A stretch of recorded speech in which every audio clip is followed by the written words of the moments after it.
A butterfly for people who come here from all over the world, and the flowers, the promise of America. Juan Carlos Cerda's earliest memories are from time being spent with family here in the United States. I came as a child to the United States when I was 3 years old from Mexico. But having been brought to this country as a child without documentation, he spent much of his life in limbo. I am a Texan for all intents and purposes. I just don't have that permanent legal status that says I can stay here in the only country I know to be home. Even with that uncertainty, Cerda excelled at school, graduating from Grand Prairie High School as salutatorian before heading off to Yale. In my freshman year, I flew to New Haven, Connecticut without any assurance that I would be able to use my hopefully bachelor's degree to pursue a career. And it wasn't until President Obama created DACA that I finally had hope that I could actually do something with my career. In 2012, then President Obama issued an executive order that created the Deferred Action for Childhood Arrivals program, also known as DACA.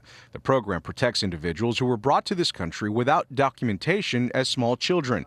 The problem for people like Cerda, though, is that this program isn't permanent, and it's not the same as having full citizenship. That's my mom. This was before she had a green card. So to fly up to New Haven, Connecticut to celebrate her son's graduation, that was special. Across the country, there are more than 500,000 DACA recipients, 64,000 of them right here in North Texas.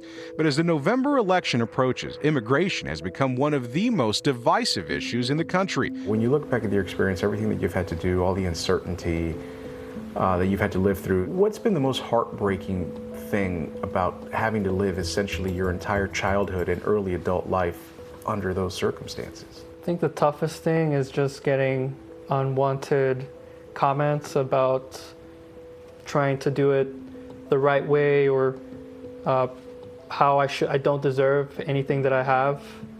That's been the most painful thing, is to not be recognized as a fellow American. As the Texas State Director for the American Business Immigration Coalition, Cerda is dedicating his life to advocating for immigration reform.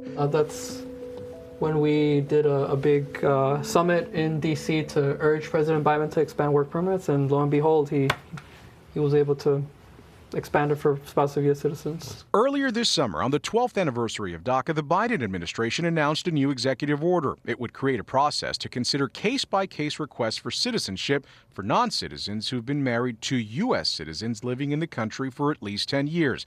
The plan would offer DACA recipients a faster way to obtain work permits and protections to stay in the country. Cerda was in D.C. for that announcement. Before this announcement, there was no guarantee that dreamers would be able to go do their interview abroad, which is required to get a green card, and be able to let back into the country. You personally, inside, heart of hearts, what do you feel like? I'm a proud American, I'm a proud Texan, and I'm here to stay. I'm here to contribute to the greatest country in the world, and to serve God and do His will. I'm Ken Molestina, CBS News, Texas.